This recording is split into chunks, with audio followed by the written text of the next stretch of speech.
Hello, and welcome back to the Road to 2300 series. This is a series where, through playing Blitz, I'll be pushing 2300. So, last time I played a little bit and I made a draw, and it was a clutch game. Now, for those of you who are super keen, you'll notice that my rating has gone up a bit. This is because I played a bit more in between episodes. So, let's start the next game for today. So, we are black, and we're playing a 2065 from Iceland. Should be quite an interesting one. They open with the Queen's Pawn game, and they're going in for some sort of a Jobava London. So generally, I play this a6 early. The goal is to stop any knight b5, and basically just deploy a normal position. So yeah, we're going to bring in our pieces. We're a bit behind in development, but it's not a big thing. And generally, I've found that this line isn't too harmless, or is quite harmless actually, because yeah, they're not really getting much out of the opening. There's no real threats, but he's playing it in a bit of a weird way. And so I've got to be quite careful because now all of a sudden there's all these threats along my king, and I'm not totally sure how to deal with it. Currently, I'm thinking about c5. Just pressuring the center looks natural because he's got a lot of pressure on the center, so I should counter. Here, probably long castles is reasonable, but I'm not sure. h4, okay, really going for it now. But now all of a sudden I'm not sure because now I can play queen to b6, really trying to pressure this pawn, and I'm not really sure what he's going to do. Yeah, so after this, I think I've got a good position at least. Yeah, long castles makes a lot of sense. It's quite logical. Now, my question is, can I somehow trade? I don't think so, unfortunately. So I'm going to just continue. Honestly, I could just go queen c7 here because I'm thinking, okay, if I get these trades in on the e-file, that's going to be kind of annoying. Queen g3 is met nicely with knight h5. I'm just chilling here. No real problems. Because especially the problem for him is I haven't committed my king to the short castle. If I was committed to the short castle, he would be rolling me over because he's going to get the bishop. He's got an excellent attacker-defender ratio. It's very problematic for me. However, here, it's a bit weird because his knight is now just under pressure. If he has to make this trade, it's probably equal, at least. Probably I can get maybe a slight plus, but that's what I was thinking, queen g3, to try to keep the pressure in the center.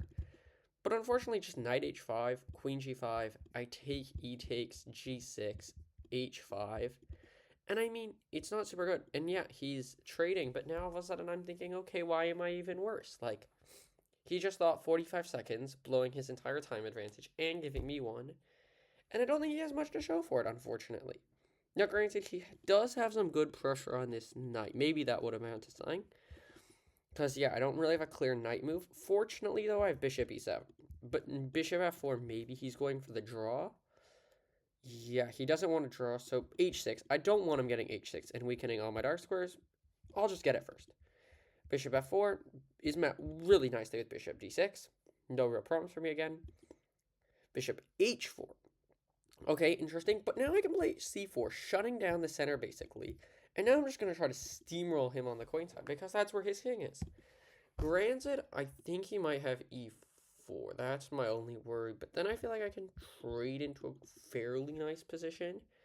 I mean, at least I'm equal here, right? And as black against some of these d4 openings, it's more than fine to just be equal and try to grind your opponent down in a late middle game or an end game.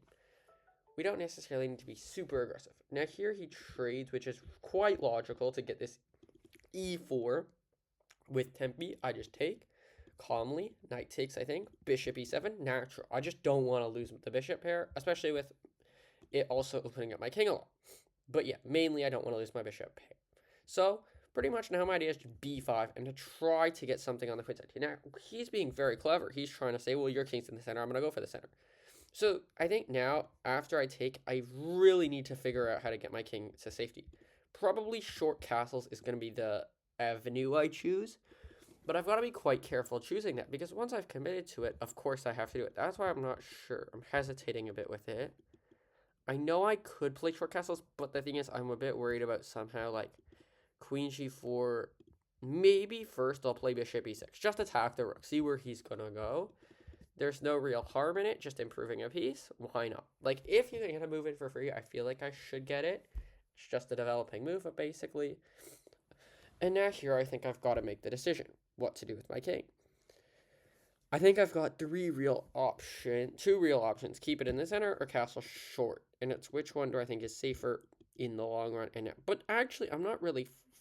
I think here I should castle short. Because the problem is I really want to play b5, to be honest.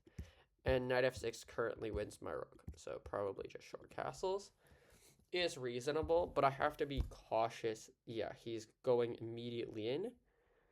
But I don't know how good it was. I mean, he's putting some threats on the board for sure, but the question is it a ghost threat? And I think it is. I think I can just offer a nice rook trade, try to get the d file. I should have brought the other rook, to be honest, maybe, but it is what it is, because then I could have put the other rook somewhere else. But okay, he trades anyway, so it doesn't really matter which rook I put. Okay, g5. What to do? To take... I'll just take with the pawn. Threaten a queen f4. That's a problem. Because if I trade queens, why is the pawn justified? Okay, I think now I should just take. Probably he's not expecting this. But the idea is just to immediately trade queens calmly. And yeah, get into this endgame. I mean, I'm up a pawn, but they're doubled, so I wouldn't say it's like super big. My main advantage here would probably be in my bishop pair, but I mean, both of them combined, probably it's good. And I think it's better to play this than a position where my king is completely getting attacked, and I could get checkmated, which is, of course, not good at all. So bishop f5, I think just developing the bishop. And now all of a sudden, f3 is an interesting little move. He is vigilant, though, and he spots, I think, potentially. Wait, hold on a second. Can I just win the game? Because if I take bishop g5, he has to play rook to h1. I think that's just great for me. Takes bishop to g5, and f3 rook d1 is a killer threat if he's not careful. Getting this cheeky little discovery. So rook h1 is the only move to not lose. But the problem is then f3 check first. King has to slide to b1. But now just rook d2. Wait, no, I sold for no reason here, I think. Maybe I have to play something on takes on f3. Yeah, okay. Shoot, this guy's smart. But b6 is probably okay, I think. I can just go for this pawn on f2. Okay, I just win this pawn on f2, basically, and then hopefully the game works out. Shoot, that's another good move from my opponent. Yeah, he doesn't miss this, apparently. Yeah, very strong opponent. c3, probably just to create some sort of a weakness, because I'm losing the pawn anyways for f2, so it's sort of a desperado of sorts, if you will. Maybe f4 is logical, but he takes. Okay, so now I have a passer on the f7 score, but not clear at all. Bishop e3, now going for this, like, cheeky little discovery. I think it's strong. King runs. Okay, I have time advantage here, of course, but not clear how to win is the problem. The win is quite far, I think. I'm going to have to get some nice swindling. Okay, whatever. We're just going to do what we pretty much did in the last game that you guys saw, where we just pressure them on the clock a bit.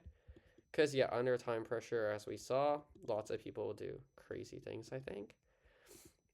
So, okay, I'll just try to, like, keep the status quo and hope he just times out or something like this, like, makes a mistake or times out. So, basically, it's a good strategy just to put out your opponents in time pressure, and, yeah, we get the timeout, which is great, pushing us over 2100.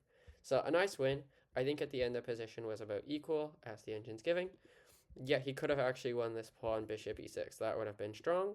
But nonetheless, we got the win. So I'll see you tomorrow for the next episode.